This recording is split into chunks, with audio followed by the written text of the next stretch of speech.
कसे आहात बालमित्रांनो? आता राखीचा सण जवळ आलाय. तुम्ही सर्व तयारी करत असाल ना? बहिणी स्वतःच्या हाताने राखी बनवत असतील. तुम्ही बहिणींना काय गिफ्ट द्यायचं तो विचार करत असाल. बरेच जण आपल्या जवानांसाठी जे सीमेवर आपलं रक्षण करतात त्यांच्यासाठी पण राख्या पाठवत आहेत. तर राखी याचा संबंध रक्षण याच्याशी आहे हे तर तुम्हाला माहितीच आहे. पण राखी काय फक्त बहिणींनी भावाला बांधायची असते असं आहे का? बहीण भावाला तू माझी रक्षा कर असं म्हणून रक्षाबंधनच्या दिवशी राखी बांधते असं आजपर्यंत आपण ऐकलं आहे. पण मला सांगा, तुमची ताई असेल, एखाद्या लहान मुलाची ताई असेल, तर ती रक्षण करते की नाही आपल्या भावाचं? मग त्या भावानी पण राखी बांधायला काय हरकत आहे ताईला? तसंच अनेक वीरांगना होऊन गेल्या आहे ज्यांनी आपल्या प्रजेचं रक्षण केलं.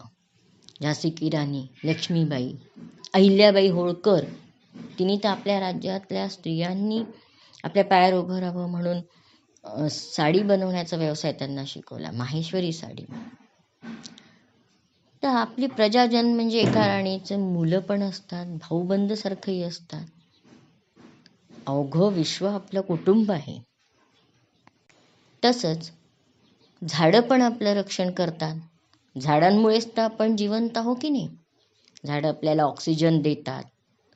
मग आपणही त्या झाडांचं रक्षण करायला हवं की नाही? म्हणजेच एकमेकाचं रक्षण करण्याची दोघांवरही जबाबदारी आहे.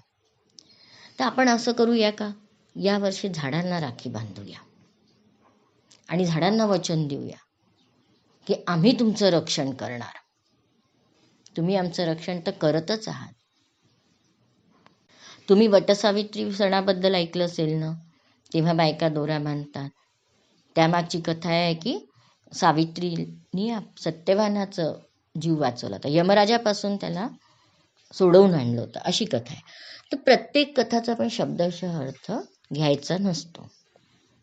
ही कथा मूळतः काय होती की सत्यवान जंगलात गेला होता आणि तिथे काम करता करता थकून त्याला भोवळ आली, त्याला ऑक्सिजनची गरज होती आणि सावित्री त्याला वडाच्या झाडात खाली घेऊन गेली. तिथे त्याला ऑक्सिजन मिळाला आणि तो पुन्हा ताजातवाना झाला.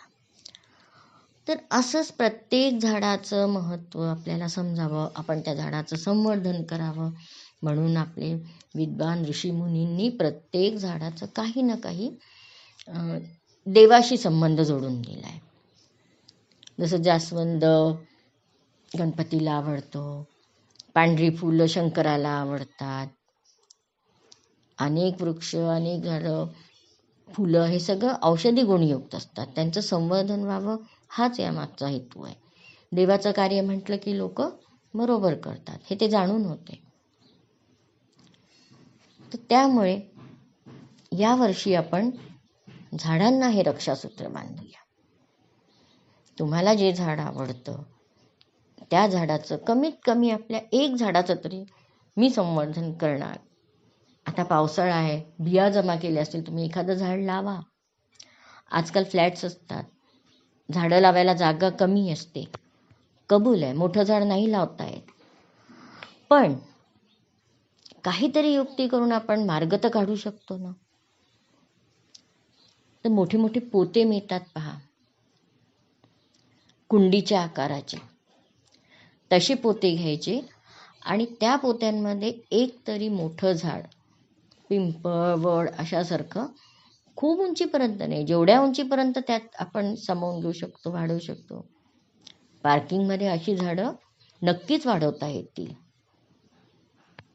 वेलिया गुलाब, वेलिया मोगरा अशा प्रकारचे सुगंध पसरवणारे, गुलकंद सारखी वस्तू तयार करून देणाऱ्या असे वृक्ष लावता येतील.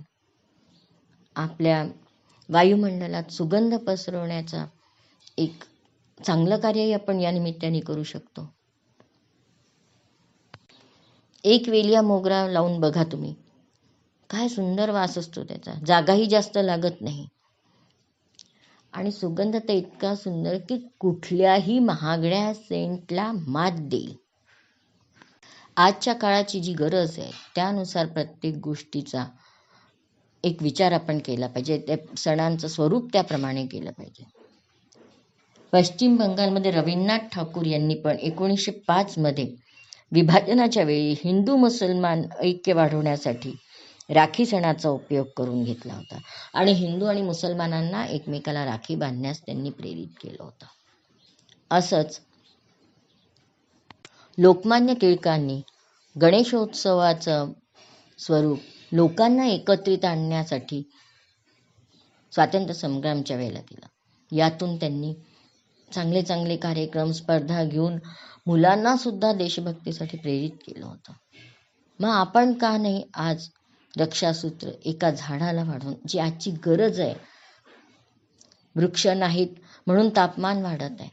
आत्ताच आपण पेपरमध्ये वाचलं, युरोपमध्ये सुद्धा लोक मेली आहेत उन्हामुळे, जास्त ऊन असल्यामुळे. आपल्या भारतातही यावर्षी सर्वात जास्त तापमान होतं.